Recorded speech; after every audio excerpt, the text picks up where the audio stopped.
Bonjour et bienvenue sur ma chaîne YouTube. Nous allons parler dans cette vidéo des épreuves de vérification des connaissances et plus particulièrement du changement qu'il va y avoir ou qu'il a déjà eu pour la session de 2025. La plupart des gens le savent qu'il y a des petits changements qui ont eu lieu. Alors pour ce faire, il faut déjà savoir que le lien d'inscription il est ouvert depuis le 30 juin. Il restera ouvert jusqu'au 27 juillet de cette année. Et donc, je pense qu'il est temps de pouvoir s'inscrire et de le faire assez rapidement. Par contre, avant de le faire, prenez quand même la peine de lire les consignes préalables qui sont clairement écrites sur le site du CNJ. Je vais vous le rappeler assez brièvement. Premièrement, les documents doivent être téléchargés ou importés en format PDF. Il faut le faire au même moment parce qu'une fois que vous avez validé votre inscription, il n'y aura pas la possibilité de rajouter des documents qui manqueraient. Donc il est important de se rassurer que les documents sont tous présents. Troisièmement, que les documents sont facilement ouvrables, c'est-à-dire qu'on a la possibilité de les ouvrir. Je tiens quand même à insister sur ce point parce que c'est très important. Pour une petite anecdote, personnellement, j'ai manqué une inscription récemment simplement parce que j'ai envoyé des documents en format PDF, mais il ne pouvait pas l'ouvrir. C'est-à-dire que le document est arrivé depuis un certain temps, j'attendais la réponse, j'ai attendu, mais en vérité, le document que j'avais envoyé n'avait pas pu être ouvert par ceux qui devaient le faire. Et ce qui a occasionné un retard et vraiment c'est dommage. Encore dans mon cas, c'est quelque chose de pas très grave, c'est rattrapable. Mais imaginez-vous que vous avez envoyé des documents, vous n'avez pas vérifié que ces documents sont facilement ouvrables et que finalement les dates d'inscription sont passées et qu'à la fin vous ne recevez rien du tout. Ben, c'est dommage parce que là vous perdez toute l'année, il va falloir attendre l'année prochaine. Donc prenez la peine de vérifier que vos documents sont en format PDF, qu'ils sont à la taille recommandée et qu'on peut les ouvrir facilement. Une fois que cela est fait, eh bien, vous passez à la chose suivante. Donc la particularité de cette session de 2025, nous l'avons dit, c'est que il y a l'apparition de deux voies d'accès, la voie interne et la voie externe. Concernant la voie interne, il y a quand même des critères d'éligibilité pour pouvoir s'inscrire à cette voie.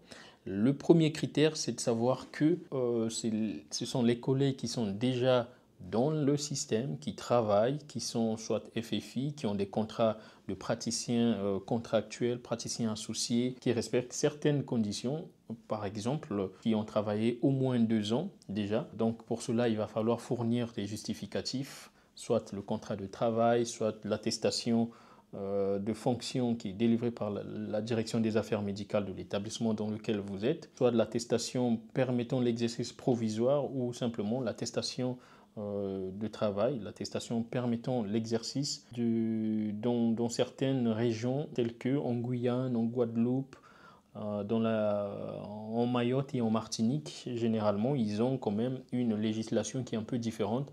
Pour les collègues qui s'y trouvent, ils savent de quoi je parle. En fait, ils ont une autorisation express en fait, de l'ARS qui les autorise à simplement travailler. Et à la fin, vous avez également l'accord du chef de service. En fait, c'est un document, une sorte d'évaluation qui est faite par le chef de service et signé par celui-ci, mais aussi le président du comité médical de l'hôpital dans lequel vous travaillez, qui fait que une fois que ceci est fait, en fait, c'est un document dans lequel on évaluera plus ou moins les connaissances théoriques, que voilà, vous avez des bonnes connaissances théoriques, en tout cas équivalent d'un étudiant en fin de troisième cycle qui étudie en France. On évaluera un peu également les interactions avec la famille, les patients, avec l'intégration aussi dans l'équipe médicale et paramédicale, dans le service dans lequel vous évoluez. Voilà. Et ensuite, vous avez en plus de cela des documents basiques qu'on fournit pour chaque démarche administrative, la pièce d'identité, fournir également le passeport, qu'est-ce que je raconte, le diplôme de doctorat obtenu à l'étranger du coup, et le diplôme de spécialité si vous êtes spécialiste, cardiologue, gynécologue et ainsi de suite. Fournir également une attestation de maîtrise de la langue française. Ça, heureusement qu'ils l'ont modifié, ça concerne beaucoup plus les collègues qui n'ont pas étudié dans un pays francophone. Ceux qui ont étudié en anglais, en arabe, en espagnol, en portugais, voilà, ou en chinois ou en indien. Donc, il va falloir prouver que vous parlez, que vous maîtrisez la langue française, que vous avez le niveau B2, passer des tests, et ainsi de suite. Et pour s'inscrire, que ce soit sur la voie interne ou externe, il y a toujours les deux listes A et B, en sachant que la liste A concerne ceux qui vont passer en concours et la liste B, c'est ceux qui vont passer en examen. La différence, elle est toute simple. Quand on passe en concours, l'objectif, c'est d'avoir la meilleure note que les collègues et donc faire le maximum. On prendra donc les meilleurs en fonction des places disponibles. Par contre, ceux qui passent en examen, donc pour la liste B, eh bien, eux n'auront qu'un simple examen à passer. L'objectif, c'est d'avoir une moyenne, c'est-à-dire 10, et ensuite, ils sont admis.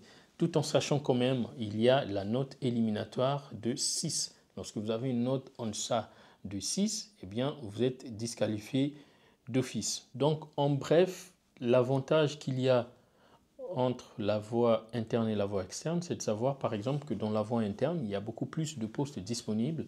Par exemple, en médecine générale, concernant la voie interne, vous avez plus de 1350 postes disponibles en médecine générale, alors que dans la voie externe, il y a à peine 80, en tout cas moins de 100 places disponibles. Il y a par exemple des spécialités qui n'ont pas ouvert de poste pour les collègues qui vont s'inscrire par la voie externe. Par exemple, l'anatomie, pathologie, vous avez à peu près une centaine de places disponibles, mais réservées que pour les collègues qui sont inscrits par la voie interne. C'est-à-dire que vous ne pouvez pas vous inscrire si vous ne respectez pas les critères de la voie interne. Voilà, c'est dommage pour ceux qui sont dans cette situation, mais d'autre part, je pense, à mon avis, qu'ils ont voulu un peu favoriser ou faciliter en tout cas la tâche aux collègues qui sont déjà dans le système, qui travaillent, qui sont là depuis un certain nombre d'années, donc pour les régulariser et arranger quand même leur situation assez rapidement. Le désavantage ou l'inconvénient concernant cette voie interne, ce serait peut-être le type d'examen, parce que lorsque vous passez par la voie interne, vous n'avez qu'une seule épreuve à passer, c'est la vérification des connaissances fondamentales.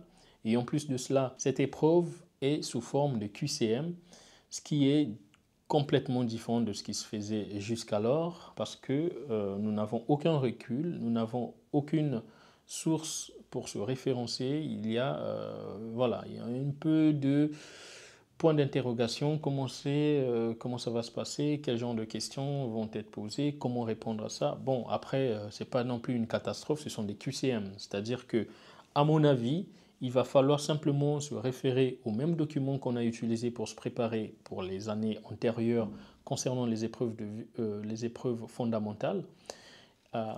C'est-à-dire que ça soit, si vous voyez par exemple dans ma chaîne, il y a des vidéos que j'ai faites sur les sujets hypertombables, l'hypertension artérielle, le diabète, la goutte, l'insuffisance cardiaque et toutes ces questions. À mon avis, la façon dont les questions étaient formulées, il faut juste les revoir et puis ça sera des QCM. Voilà. Peut-être qu'on n'est pas très habitué ou très à l'aise avec ce système, mais en tout cas, avec une préparation adéquate, je pense que ça peut le faire. Enfin, vous avez la voie externe. La voie externe, c'est la même que l'examen qui se faisait antérieurement. C'est-à-dire que nous allons passer 2 épreuves de vérification des connaissances fondamentales et puis des connaissances pratiques, avec bien évidemment la liste A et la liste B, le concours et l'examen. L'objectif, c'est être meilleur dans le concours et l'objectif, c'est avoir la moyenne pour ceux qui passent l'examen, tout en sachant également qu'il y a toujours cette note éliminatoire en dessous de 6 qui vous élimine d'office.